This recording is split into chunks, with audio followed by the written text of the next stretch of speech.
So I hear this question frequently. Do I have to go to church to be a Christian? Well, I've heard a variety of answers to that question, but I've also heard quite a few excuses too. Haven't you? Now, the purpose of this video series is for us to ask the question, how can we better follow Christ?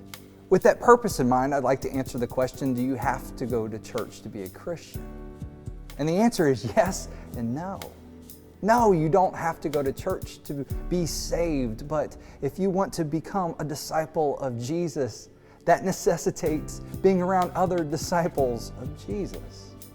In the Bible, Jesus called people to follow him. He wasn't a loner. In fact, Jesus gathered a group of 12 men that he taught and did life with. And there were many others who followed Jesus. But Jesus modeled for us this idea of a faith community, of having people around us who share what we believe. Paul in the New Testament often had a traveling companion as he went around the Mediterranean Sea setting up faith communities. And the New Testament often talks about the church as being the bride of Christ. And that means that one day Jesus is going to come back, not for individuals, but for his bride. You see, we're invited into this community, into the church. When we are baptized, we are welcomed into the body of Christ. And the body of Christ is made up of people, broken people, hypocritical people, prejudiced people, backbiting people, but all who are being changed by the love of Jesus, just like you and I. But that's most people's excuse for not going to church, because church is made up of hypocrites and racists. But that's exactly it. You and I will fit in just fine. The church is not a perfect group of people, but a group of people who are being made perfect.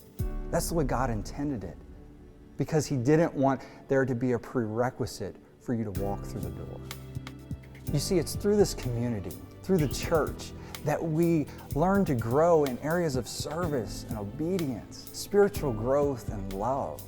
It's called sanctification, which is just a fancy term for being made holy, being made more like Jesus.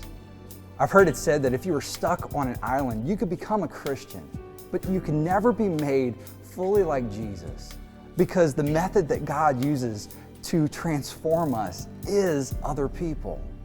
Proverbs 27:17 says, "As iron sharpens iron, so one person sharpens another." If you want to experience more of Jesus and follow him better, then get involved in a community of people who are trying to do the same. And I mean, get involved. The way God works in our lives requires us to participate with him. And remember this, there are no perfect churches, just people through churches who are being made perfect. Won't you be a part of one?